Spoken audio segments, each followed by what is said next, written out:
Guys, here we are with our next lecture on the civil rights movement, and this time we are going to be tackling the very important case of the Brown versus Board of Education decision. And the Brown versus Board of Education decision is extremely important to understand because it has a huge impact on the development of the civil rights movement. Up to this point, we've really been talking about the things that happened post-Civil War and in the early part of the 20th century that set the stage both for African Americans and other minority groups organizing for themselves and for their own rights. But the Brown versus Board of Education decision, and it's called a decision because it's referring to a decision by the U.S. Supreme Court. That decision essentially lays the path for the civil rights movement in a lot of ways. So let me just start by refreshing your memory about the Plessy versus Ferguson decision, because in 1896, as we learned earlier, the Supreme Court ruled in a case called Plessy versus Ferguson that as long as separate facilities were equal facilities, that was perfectly fine. In this separate but equal precedent that was set in 1865, the Supreme Court essentially gave permission for all states, local governments, county governments, anywhere in the United States, that if they desired, they could establish separate facilities. And their argument was that separate but equal facilities are equal.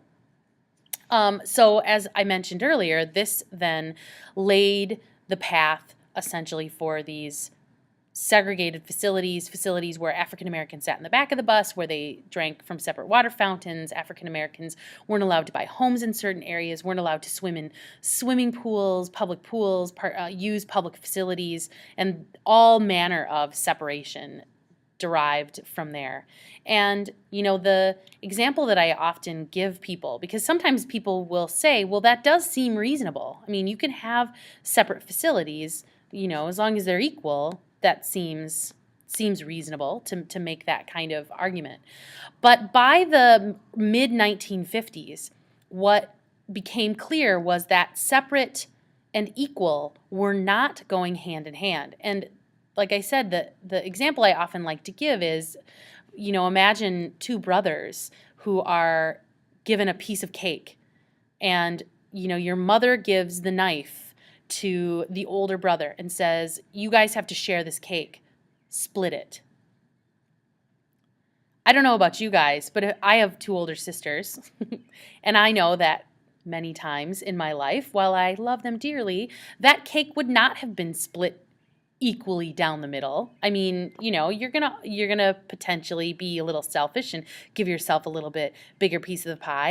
And if no one ever complains, or if the older sibling doesn't have a parent stepping in to insist that they play fair, then of course that problem is going to get worse and worse. And, you know, over time, that older sibling is going to continually to take advantage, and your piece of the cake gets smaller and smaller and smaller. And that's exactly what happened. After the Plessy ruling, essentially, the African American status and share of the pie, so to speak, or that chocolate cake, becomes smaller and smaller. And this notion of separation matching with equality wasn't at all existent. There was essentially no equality. And, you know, another element too to keep in mind is that it's impossible in many instances to make something fair. Think about a baseball field, right? After 1896, the segregation laws that went into place said that baseball parks could be segregated. Even if you split that baseball field, all the stands, in half, and you tried to be perfectly fair, give as many seats to blacks as you gave to whites, if you give all of the seats behind first base to the white people and all the seats behind third base to all the black people, then there's still going to be an inherent discrimination, because if you're a white person who wants to sit behind third base, you can't sit behind third base. And so equality can't be achieved. And if you're a black person who wants to sit behind first base, You're not going to be able to get a seat behind first base. Or if your team's dugout is on the first base side, then and you're black, you're never going to get to sit behind that dugout. And so this notion of the ability to separate something and still keep it equal just proved itself time and time again not to really be possible. But because the court had sanctioned it in 1896, it became the policy and the way of life for people all over the United States. So people all over the U.S. were accustomed to this notion of separation. And in 1954, the Brown versus Board of Education decision reversed that and really caused Americans to have to reconsider the way that they had been living. So here's the circumstances of the Brown case. First of all, it was a case that made its way from Kansas. It started in Kansas as a group of African-American families suing the Topeka, Kansas School Board because they said that their children's access to education was not equal. Topeka, Kansas was like a lot of schools and districts around the country, and not just Southern schools. I want to reinforce this again. This was not just a Southern problem. School districts all over the United States were segregated. Not every school district, but many. The city of Boston, as an example, was a segregated school system. And so, and you can't get more northern than Boston, Massachusetts, right? So even in the North, these segregated systems existed.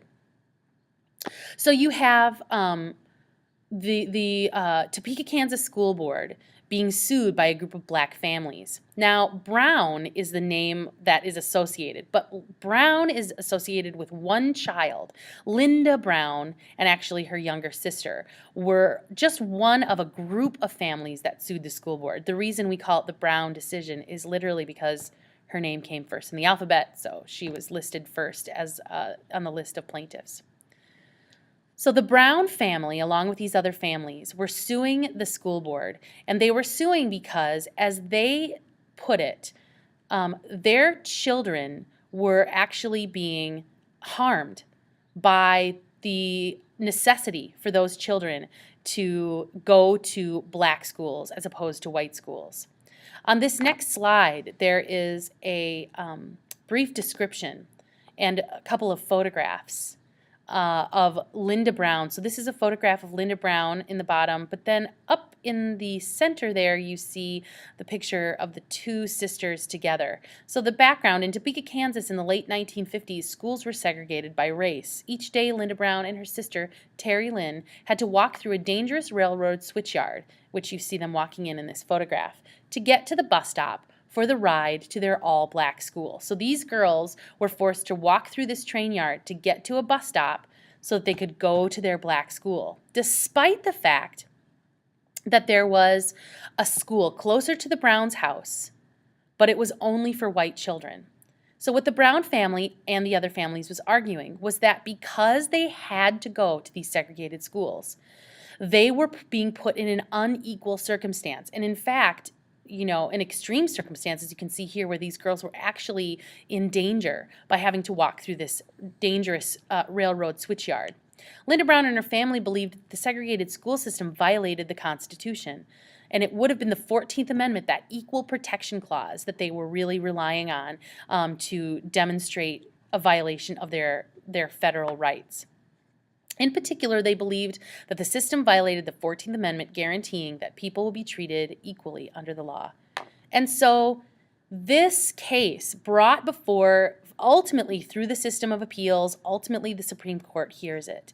And I'm going to go back to that original slide, because what the court said in 1954 was that separate, and they're echoing they're using the words of the Plessy decision, because Plessy was a huge part of this decision and the arguments made on behalf of the Browns.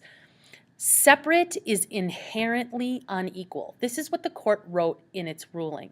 They wrote that separation, that it is inherent, or that it is a part of separation itself, and the nature of separating something is that it is unequal.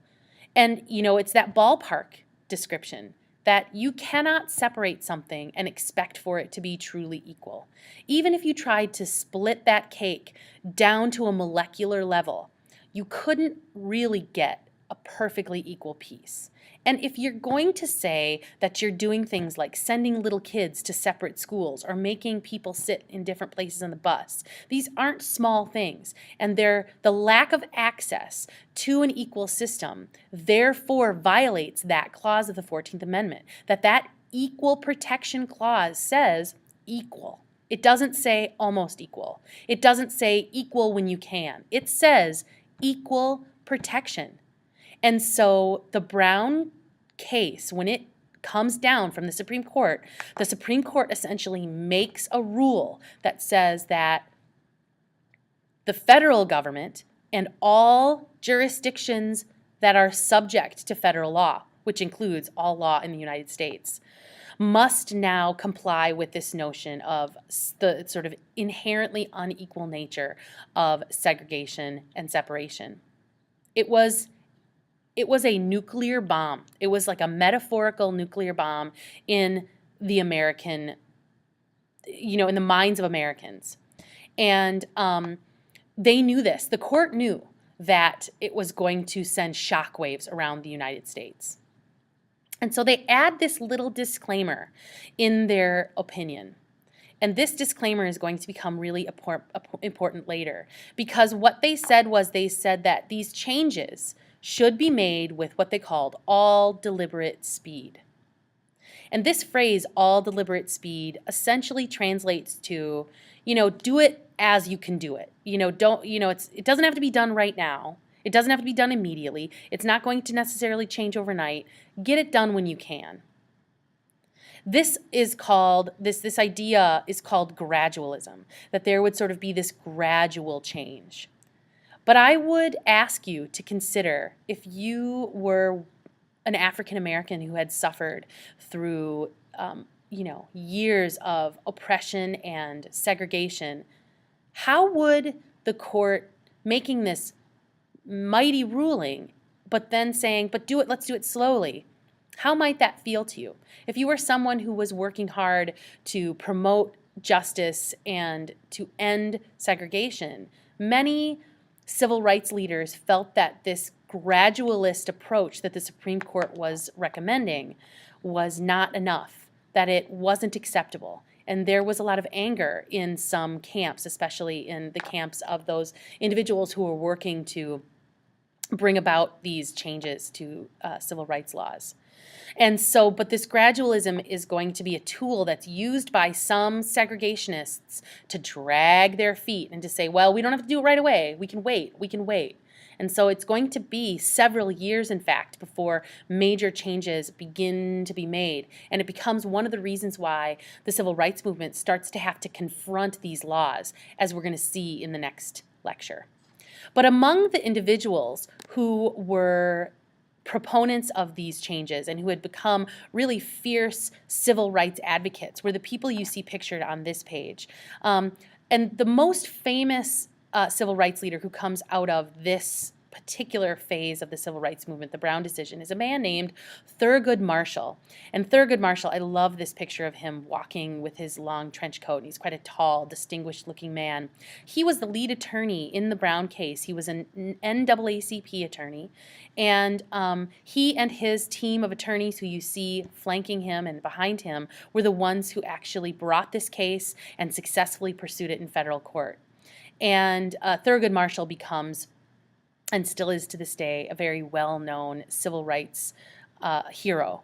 The photograph you see just below is of Thurgood Marshall in his older years, but he became, in the 1960s, appointed by Lyndon Johnson, the first African American appointed to the U.S. Supreme Court. So Thurgood Marshall, in this really beautiful turn of events, he argues this really important civil rights law civil rights case, gets the law changed, and then really just a decade later is himself appointed to the very court that had ruled that separate was inherently unequal. And Thurgood Marshall was on the Supreme Court until his death in the late 1980s. So that's a photograph of him there with his court robes on. So again, he becomes the first African American man on the court. We do right now have one African American man on the court. He remains the only African American ever appointed. There's only ever been 2 African Americans appointed to the Supreme Court, and Clarence Thomas is currently